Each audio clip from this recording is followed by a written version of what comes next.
Hi, friend. This is Alex McRobs, founder of the Mindful Life Practice, and you're listening to the Sober Yoga Girl podcast. I'm a Canadian who moved across the world to the Middle East at age 23, and I never went back. I got sober in 2019, and I now live full time in Bali, Indonesia. I've made it my mission to help other women around the world stop drinking, start yoga, and change their lives through my online Sober Girls Yoga community. You're not alone, and a sober life can be fun and fulfilling. Let me show you how. Hello, everyone. Welcome back to another episode of Sober Yoga Girl podcast.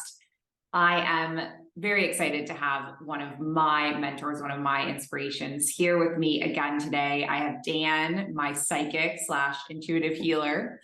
And today we are going to be chatting a little bit about creating a positive self-image.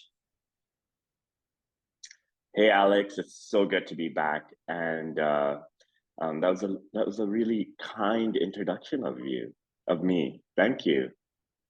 Oh, thank you. Thanks for being here. And I'm just so grateful that you came on my path and kind of led me to the place I am today. This week I'm teaching yoga classes on a yoga retreat here in Bali. And I think of you often when I'm going through these moments, because I think about myself when we met like 3.5 years ago, and this was literally my dream to be teaching yoga on yoga retreats in Bali. And it's just so amazing to think the power of, I guess it ties into this exact theme. It's like me having this self-image that I would be capable of following this dream. So yes, think of you highly, Dan. I love that. I think of you always, and you're always in my prayers too. Thank you. So you had this idea of us having a topic on creating a positive self-image. So I'm wondering, first of all, what is self-image? So I think self-image is the way that you look at yourself and your ideal version of yourself. Most people are trying to get towards that ideal version of themselves. And this idea for me came about when I was actually at the gym. I was working out and I was actually complimenting somebody else's physique to my trainer. And then my trainer says, "Yes, but you've got a better physique than this person." And I almost was shocked with that comment and said, "What?" And he was like, "Yes, uh, your physique's perfect for who you are." And then I thought about it. And I thought about that image that I probably keep for myself. What is that image that I keep for myself? Is that a projection of what I've heard or seen of other people? And is that what I've decided should be my image? And this was a fitness image. This wasn't a mental, emotional image. This was a physical image of my body. And I finished my workout and then I was on the treadmill for a bit. And that got me thinking too, we all must have this idea of who we want to be. And that idea of being on that journey to who you want to be bothered me a little because I was thinking, why can't I just be happy with who I am? And whatever I'm going to do now in this moment will create what I have to become. I don't have to have some sort of map or some sort of body image to attain. Why can't I think about myself as an individual and say, okay, I've got to be I'm already at the spiritual level, emotional level, mental level. Now on a physical level, why am I not looking at myself and saying, hey, who you are is great from a body image point of view? And I thought about this for a good 30 minutes, even after I was training and after I did my cardio. And I thought to myself that maybe I need to start doing a little more physical searching on my physical self because I was thinking I'm not even looking at my physical self anymore, which is a good thing. But in that moment of a conversation with my trainer, made me kind of something clicked in my head of saying, hey, you got to have a better image for yourself that is you and not anybody else. Mhm. And that was from the physicality point of view. That wasn't from the emotional, mental, spiritual side. Because I think that's the side that I really work on and I really um, keep in balance on the daily. And the physical form, I do train every day. I do either cardio or I do weight training.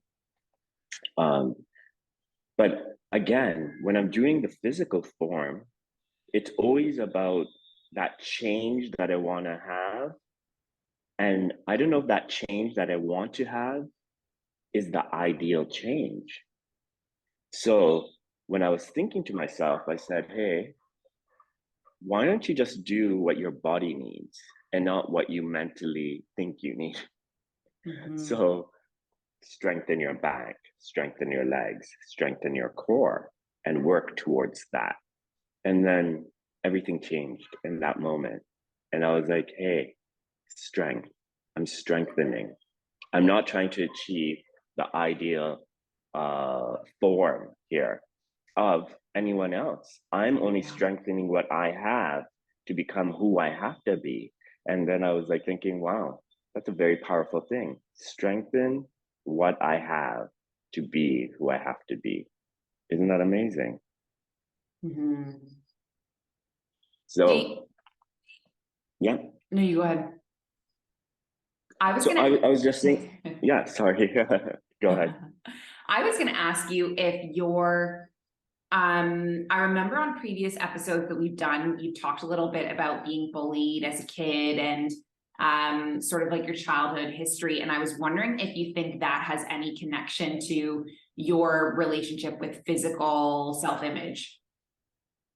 Yeah, so I think that my physical self-image right now is very different from what it was probably 18 years ago or 20 years ago. Um, while I was a child, I never felt like I fit in. I just didn't fit in. I didn't fit in physically. I didn't fit in. Um, my intelligence didn't fit in. My spiritual side didn't fit in. My creative side didn't fit in. It just didn't fit in. I just didn't fit in. So in all other means, we could also say that I was feeling like a misfit in a place where everybody else seemed like they were just doing superbly well with everything else. But I had a lot of, um, and I don't want to call it trauma, but I think there's a lot of moments in life while I was growing up that kind of um, established certain false narratives about myself, and I just started believing it. And because I started believing the false narrative, I started to do things that fed back into that Mm, false narrative. Does that make sense? yeah. And and I started to believe what I was hearing, and I forgot to feel what I was feeling. So I started believing a narrative. I started believing others. I started believing a lot of people. I started believing family.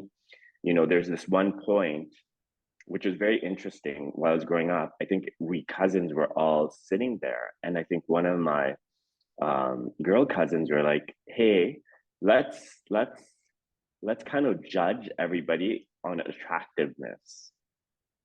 So they started putting everybody into who's the most attractive person. And as that list kept on going of like who is number one, who is number two, who's number three, who's number four, no, who's number five, who's number six, who's number seven, I don't think I ever heard me on any of the numbers. And that kind of reinforced a way of looking at myself. Mhm. And it kind of it was a theory for a period of time. It's not a theory in my life anymore. I think I've evolved over the last 20 years and I've kind of looked at myself very differently. But this body image idea that just popped in my head had nothing to do with my past. Though I did have body image issues while I was growing up, but this body image issue, which I'm not going to call as an issue, was me saying, was looking at someone else and admiring them and kind of saying, hey, I would love to be that. And then Mhm. looking at myself and saying, okay, well, why can't you love to just be what your physical self is right now? So everybody's transforming, everybody's changing, but you got to be in that phase in your life where you look at yourself and you look at yourself with a lot of pride and joy. Yes, you may have things that you want to do. You may want to cut your hair, color your hair. You may want to lose a little weight, or you may not want to lose weight. You may just want to have a healthy lifestyle. I don't think there's a perfect body image out there. I think the perfect body image is the image that you give yourself, not that you're trying to attain anybody else's image or anybody else's look. That you start looking at yourself and saying, hey, this fits for me. This is me. I was, over the weekend, we had a birthday brunch, and I think an old picture of mine popped out where I had longer hair and it was curly, and and my friends are like, "Oh my God, you need to go back to this. This is such a good look." And then I said, "Yeah, but I think I'm quite happy with what I have right now because it's easy to maintain, and I'm at Mhm. that level in my life where I want easiness right now, and easy is not something that I need to shy away from. Easy is making me feel comfortable, and I like that. Do I push my boundaries? Yes, but again, it's hair, and people do put a lot of focus on hair and what they're looking like and how they're grooming themselves. And I just said that I just like to have a nice clean cut look for myself, and this really works for me right now. And I don't have to spend hours fiddling with my hair. So it works for me because I rather take that time to maybe do a lesson, speak to somebody, read up about something, cook, do one of the things that really make me live. So there's been this discussion about image over the last 1 month that just keeps on popping up for me. And I felt that it's very important for us to also speak about this. Also, Alex, you're a yoga instructor. So there's a lot of people that must be coming to you saying, hey, I've got this to achieve, or I want this to achieve. And sometimes maybe that achievement has to do with that physicality of saying, I would like to be a little bit more flexible, or I'd like to lose some weight, or I'd like to tone up. It could be one of those physicalities also, but it could also be that, hey, I just want to be in spiritual balance with myself. And, that's where I'm coming for yoga. So everybody has their different ways of looking at things. But I wanted to touch upon that image that we create for ourselves. Are we creating an image for ourselves that is resonating from within? Or is it actually an image that we're creating from ourselves that we're looking at others or reading or seeing and saying, hey, that's the image that I would like to attain? Mhm. Does that make sense? It does, yeah. What do you think is the difference between like if you were to say like someone has a good self-image versus like a bad self-image, what would be like the difference between the two? Well, I mean, it's obvious, right? The bad self-image is where you're putting yourself down and Mhm. always belittling yourself. A good self-image is where you look at yourself with pride and always look at the most amazing parts of yourself. And you may say, okay, well, I don't see those parts. Well, that's the problem. You got to learn how to cultivate new vision of seeing who you are and kind of seeing the most amazing parts of yourself. You've got to start cultivating that. And that's something that takes time. That's also something that has to be consistent. You, Mhm. Alex, you and I had done a podcast a while ago about words and how words play a very big part on on creating who you are also, right? Because we could say we're old, or we could say we're vintage, or we could say we're retro. We could say all these words. But it's the way you look at those words too. Yeah. Um, so maybe you've got to readjust yourself to kind of say, hey, am I having a mindful conversation with myself, a mindful outlook on myself? This could be in you've got to use this in everything, right? You have to use this um, in your daily of the way you're projecting yourself and the way you're doing what you need to do for yourself. I think we kind of always want to become something other than ourselves. And that's something that has almost been instilled in us from the get-go. And we Mhm. haven't been nurtured in a way to say, hey, become who you have to become. That also from a body image point of view, I think we have to start saying, hey, let us be who we have to be.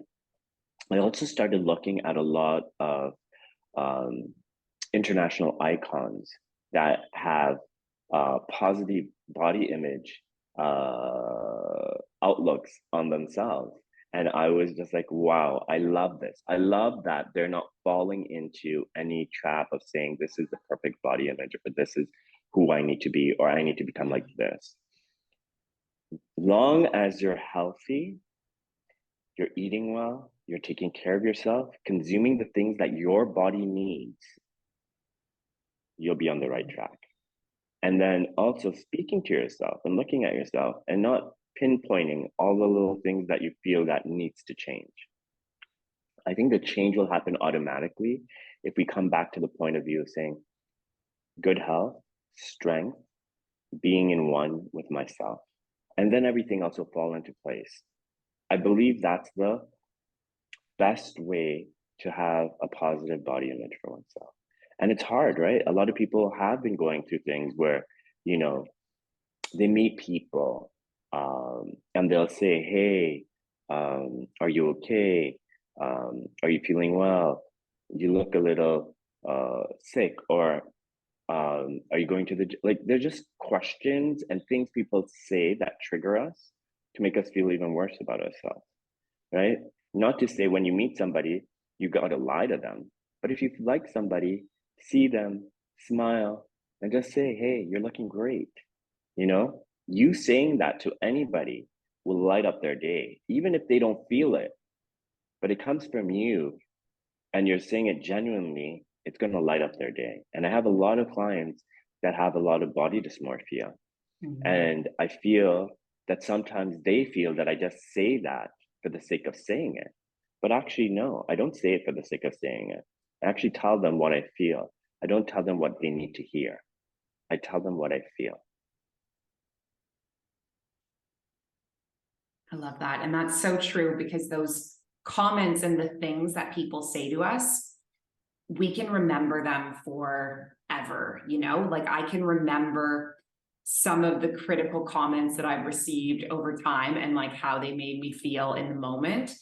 And the words that we use have weight and have power. So if we can try to speak positively to the people around us, you're right, you're absolutely right that it can really light up someone's day and shift their self-image a little bit. So for most people to attain that kind of um, recognition for themselves or time to understand themselves a little better will take a little time. But I think everybody can do a little work right now to look at that and maybe make a list of what you think needs to change body wise for you. Make that list and look at it, and then look at it with truth and say, hey, is this exactly what I need to do? Or is it something much bigger than this? You can say you want to lose weight, but I don't think that's the right thing to say. I think the right thing to say is that I want to be healthy, and I'll be Yeah. healthy to the point of where I am, where my body wants me to be. Some people suffer with weight for years, and it's taken them, they've been on multiple diets, they've been on multiple cleanses, multiple exercise things, and their body hasn't really changed. But that could have so many different, you know, parameters to that. Maybe your body needs what it has right now. And what you need to do is just say, hey, I need to incorporate some physical activity in my life to just maintain good health. Mm-hmm. Not to say that I need to get thin because then I can get this. I need to have six pack, then I will become this. Instead of those type of ideas and thoughts about oneself, I think it's a little bit, it would be far more helpful when we say, hey, I just need to be in good health. And that's it. That should be my criteria. That should be my goal. That should be everything, especially when I'm working out, when I'm running, when I'm doing yoga. I just want to be in good health. And if we can Mhm. change that dialogue from becoming that I need my legs to look like this, I need my stomach to look like this, I need my back to look like this, I need you, my body to look a certain way, and we just say it should be good health. Trust me, when we focus on good health, everything else becomes the bonus because we're focusing on good health. When we keep on saying that I've got to lose weight and I'm not losing weight, you've got to change that vibration you're putting out there. That vibration of I got to lose weight, I got to lose weight, and I haven't lost weight means then you're sending out the wrong vibration, and then whatever it is, be it your soul or be it the universe or be it whatever you believe in, is probably just not allowing it to happen because you're contradicting yourself. So maybe you should just say, I'm going to achieve good health, or I am good health. And then Mhm. whatever comes out of the good health is a bonus. If that becomes a physical transformation, great. If it doesn't even become that much of a physical transformation, but you're breathing better, your posture is better, you're glowing, those are the things that really matter. And Mhm. we've got to change that vibration that you're putting out there because you're putting out a vibration that isn't really resonating with yourself. And think about it, there must be tons of us out there that have been toying with this for years and are still toying with it and feeling like, great, I mean, I'm going to have to work out for 3 hours, go on this massive diet to achieve what I want to achieve. And the point is, are you living that? Are Mhm. you living are you living a sustainable life? Are you living a life of happiness? Are you living a life of kindness towards yourself? So, yes, I do agree sometimes that we have to stay away from certain things, maybe like refined sugar, and maybe we've got to stay away from other things that are, maybe look at farm to table, look at organic, look at even though organic's quite expensive, but farm to table. Let's see what we could do that's a little bit more sustainable for ourselves to to give us um, to get us to that place of better health and being with one with ourselves. I really felt that this conversation um, was needed right now too, because on my social media, I kept on getting these pop up ads of these bodybuilders and really fit transformations of 13 months I became this, or in 6 months I became this, Yeah. and all of that. And then I was also thinking, was my phone listening to me and just making things pop up? And I was like, okay, this conversation didn't happen verbally. This conversation was happening in my head. So there's no way my phone would have heard my what was in my mind. But seeing all these things didn't really help me. So what I started to do is when it pops up, I just say hide. So now I've hid all these kind of stories that are not relevant to me. And I've kind of done a declutter of social media over the last 2 weeks of saying, hey, anything that isn't giving me um, a positive way to look at myself, I'm not going to look at it. Mm. Yeah. And that's huge. And sometimes I think it really takes a sense of mindfulness to identify like what are those things that are causing me harm or triggering me. And for everyone, it might be different accounts or different themes that might come up, but cultivating that awareness of like what raises my vibration, what lowers it, and what can I remove from my feed to keep myself in a positive mindset. Correct. And we all have to think everything's energy. We are putting energy into so many things. So are we Yeah. putting energy into demeaning ourselves? Are we putting energy into strengthening ourselves? Are you putting energy into loving ourselves, being kind to ourselves? Or are we destroying ourselves? We really have to have that conversation with ourselves. But I really feel that life really teaches us something every day. And I didn't think I had this type of ideology in my head, but it was just a compliment. And then I was thinking about it,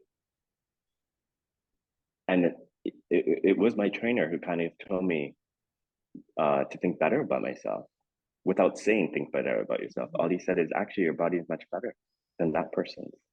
And I was like, oh, wait, hello, what? I didn't realize that.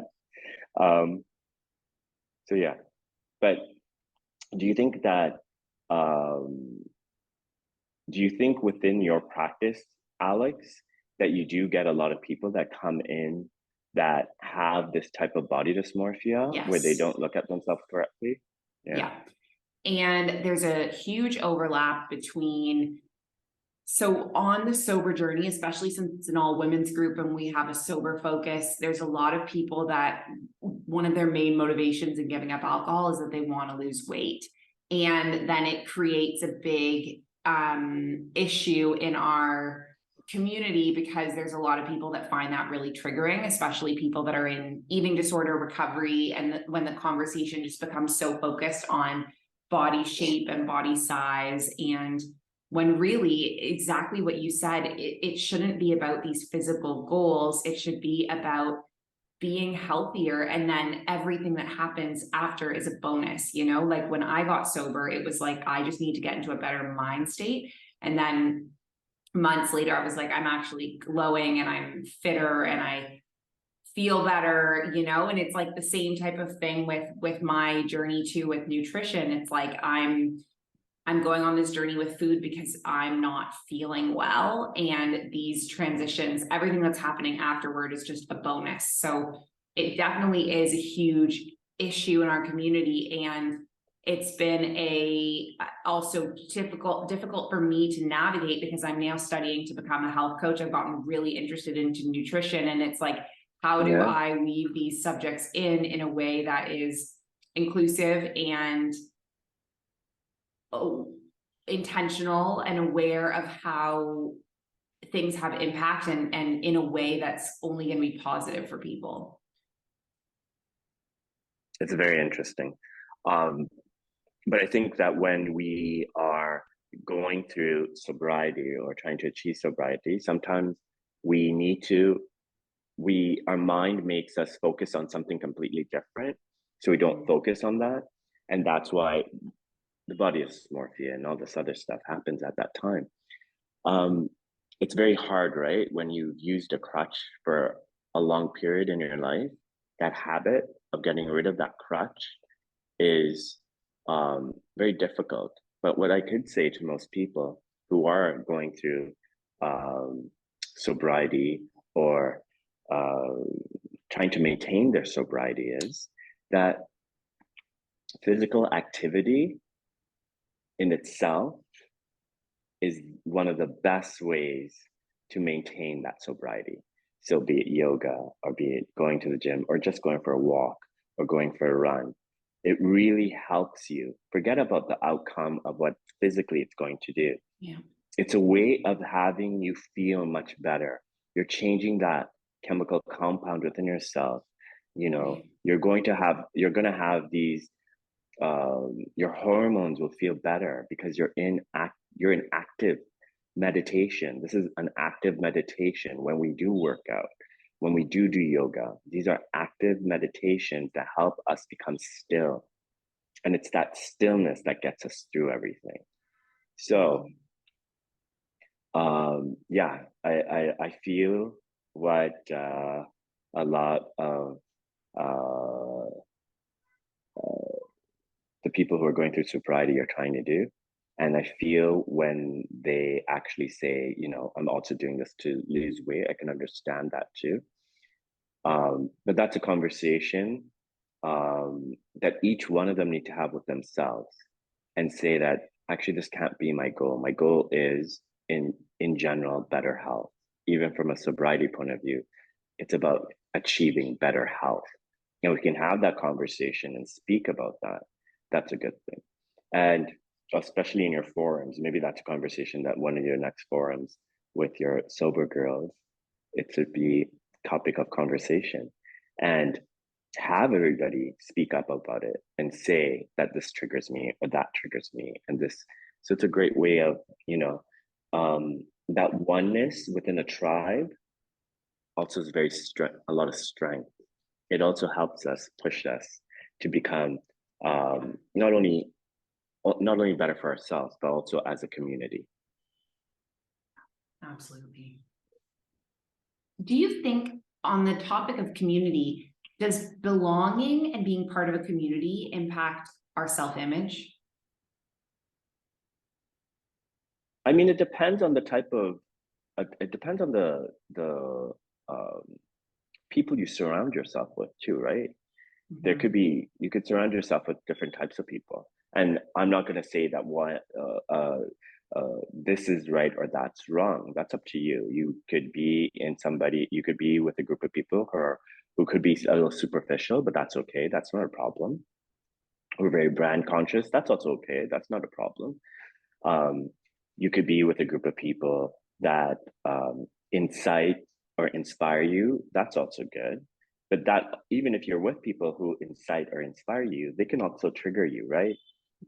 That you may not be at the same goal that they're at, and that it kind of makes you feel a little bit more lesser when you're around them. So it's about striking a healthy balance. I had put up this interesting quote the other day by Tony Award winner artist, and he says, you know, when you meet someone, does your eyes light up when you greet somebody, or does their eyes light up? And I really feel that that's a very important thing. When you meet someone, does do you light up? Do you feel kindness? Do you feel love? Do you feel empathy? Or do you feel emptiness? And if you're feeling emptiness when you're meeting somebody, then maybe you need to rethink about things and say, Mhm. hey, then maybe we need to take a little break from this relationship. Maybe we need to give each other a breather. So this also fits with this whole thing about a tribe, or, um, you know, if everybody else is vibrating at the same level that you're vibrating at, does that mean that we're all going to be healthy and Mhm. spiritual? And not necessarily. It's it's more about just surrounding yourself with key individuals that help you and have the same kind of philosophy that you do. And that's quite hard to find also. It's hard to find someone that also follows some sort of similar philosophy as you do. But if you don't, and you are with friends and they do trigger you, the best thing to do is speak up about it. Say it right then and there. Do not suppress the feeling. Speak up about your feeling and say, hey, whatever the person's name is, that kind of triggers me. And every time we speak about it, it really bothers me. It makes me feel lesser of a person, or makes me angry, or makes me sad Mhm. about myself. And yeah, they can say, well, you know, well, you're always sad. Like, we can't do anything about that. Then you have to start thinking about, okay, maybe I need to distance myself from these individuals, Right. and maybe take some time with myself and figure out what exactly I want. The other thing is, when we are cultivating a tribe or having a tribe, not everyone in that tribe is going to be the most helpful or the most insightful or the most compassionate or loving. And nor do they need to be. They need to be who they have to be. It's about how you take in the information. And Mhm. I don't think you should ever ignore. And I don't think you should ever suppress. You feel a way, you speak about it right then and there in a calm, in a respectful manner, without hiring your tonal quality of your voice or super lowering it. Just be normal and just say what you feel at that moment. People are not mind readers, and they don't know what you're going through. And if you're feeling something at that moment, the best thing to do is to express it to the person who's making you feel that. Sometimes you have to have people understand where you Mhm. are. And if that's the moment that you're in right now, then you need to kind of express that to them. Does that make sense? Yeah, totally. All So, right. what tips do you have for someone building their self-image, their self-esteem? Well, I do believe in making that list that I said. Look at that Mhm. list, make a list, and I would limit that list to 5 things, because your list can go up to 100 things. I don't want 100 things, 5 things. Put up 5 things of what you want to achieve for yourself without looking at someone else's structure or somebody else's roadmap, your Mhm. roadmap. What do I want to achieve? I want to achieve a healthy perspective of myself. Great. Or you write, I want to lose weight. Okay. Now I come back to this. I want to lose weight. I don't think that should be one of the goals.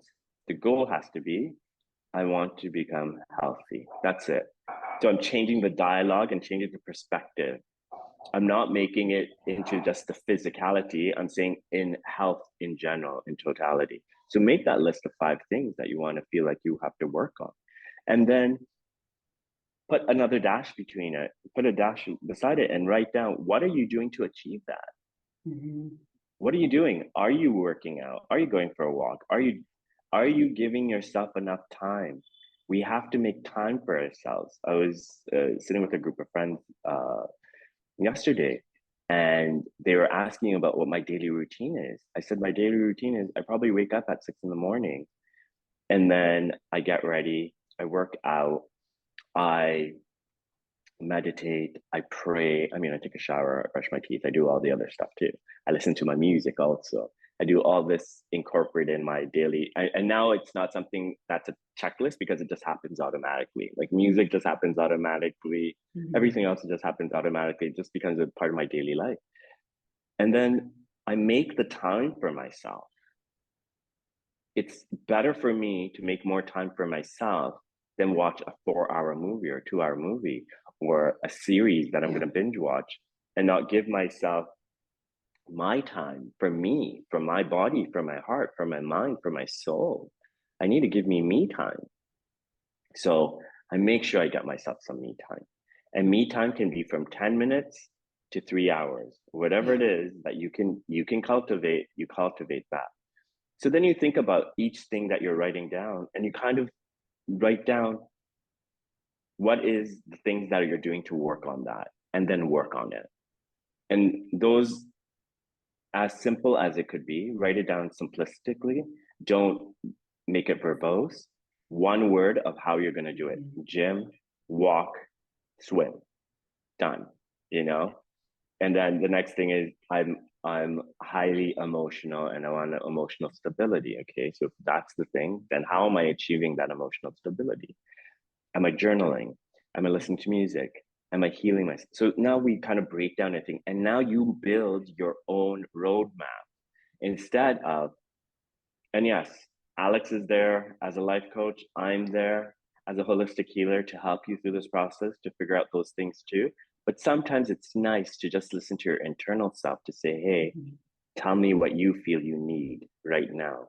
And in that could be, I need a session with Alex, or I need a session with Dan. That's Yeah. fine. That's not a problem. We're here to help.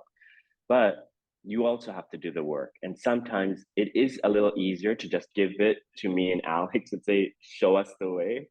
Uh, I mean, we could do that, but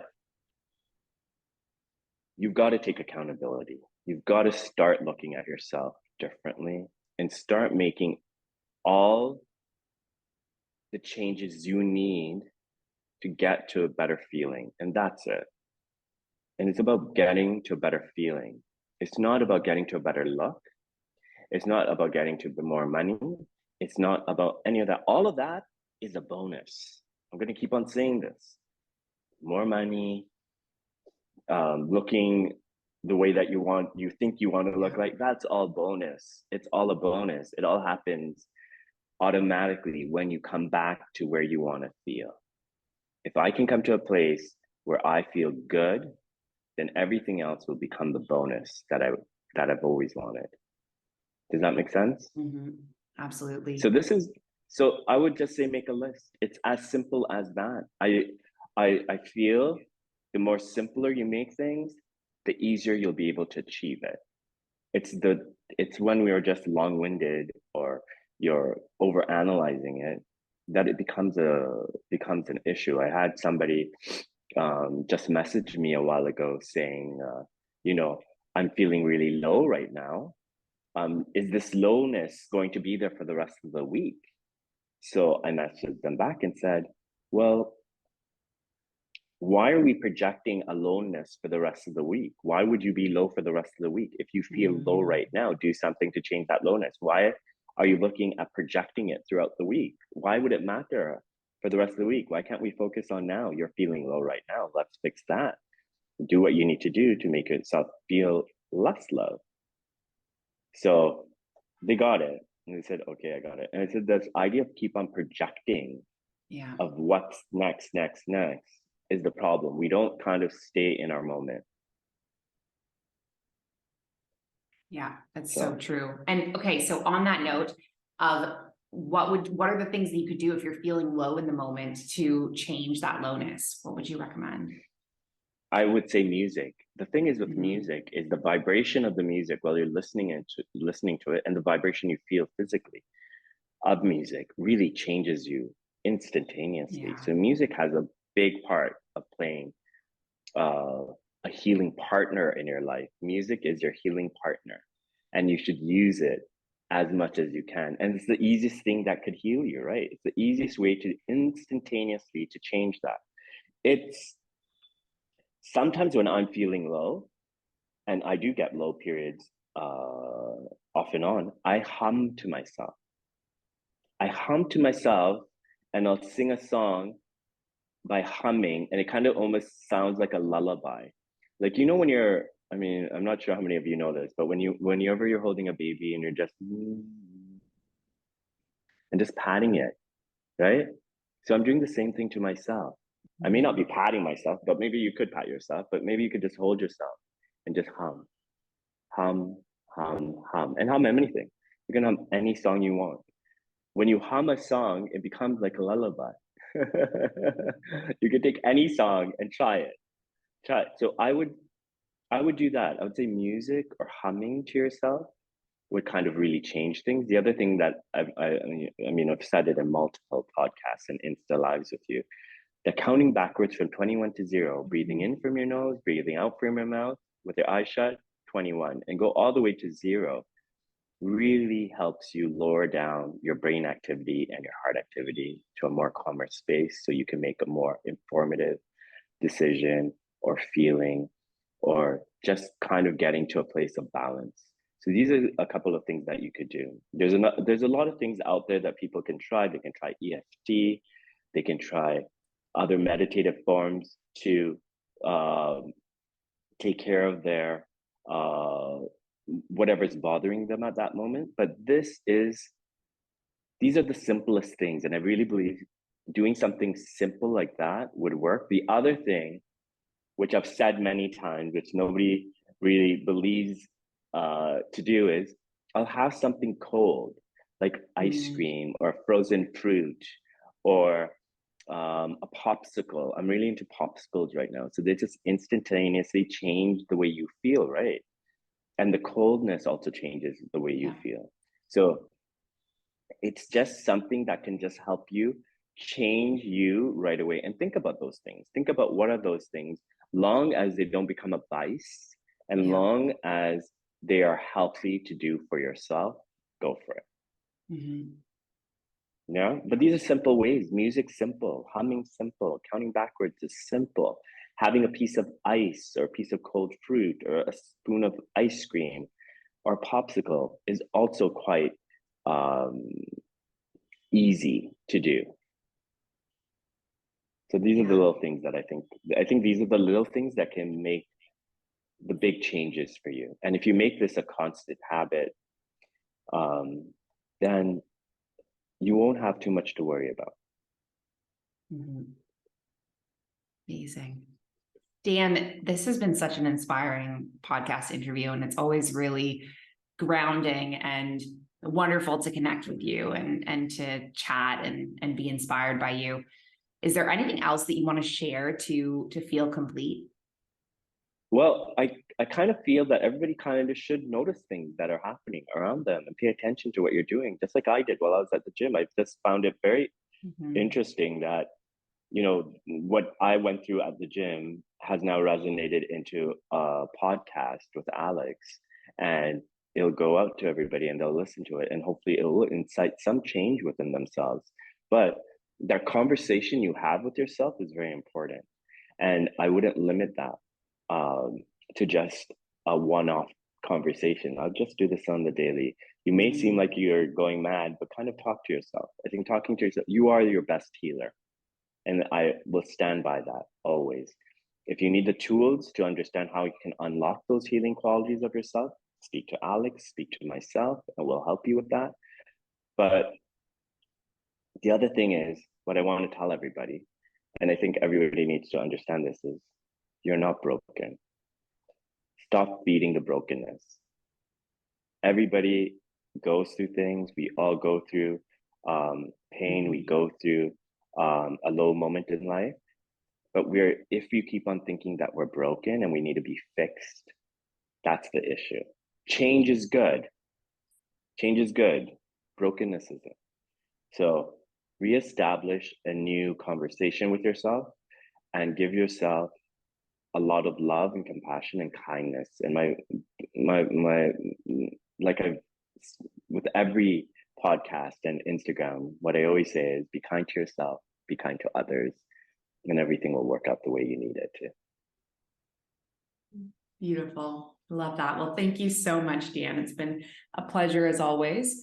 And if anyone is curious about learning more about working with Dan, I'm going to put the link in this podcast episode description so you can connect with him and book a one-on-one session with him and hear more from him in a one-on-one setting. All right. Well, have a blissful month. It's a great month. It's a month of newness. So come on, everybody. Allow the newness to come into your world and just be proactive in feeling better for yourself. All right. Lots of love. Okay. And God bless to all of you. Hi, friend. Thank you so much for listening to this episode of Sober Yoga Girl Podcast. This community wouldn't exist without you here, so thank you. It would be massively helpful if you could subscribe, leave a review, and share this podcast so it can reach more people. If we haven't met yet in real life, please come get your 1-week free trial of the Sober Girls Yoga membership and see what we're all about.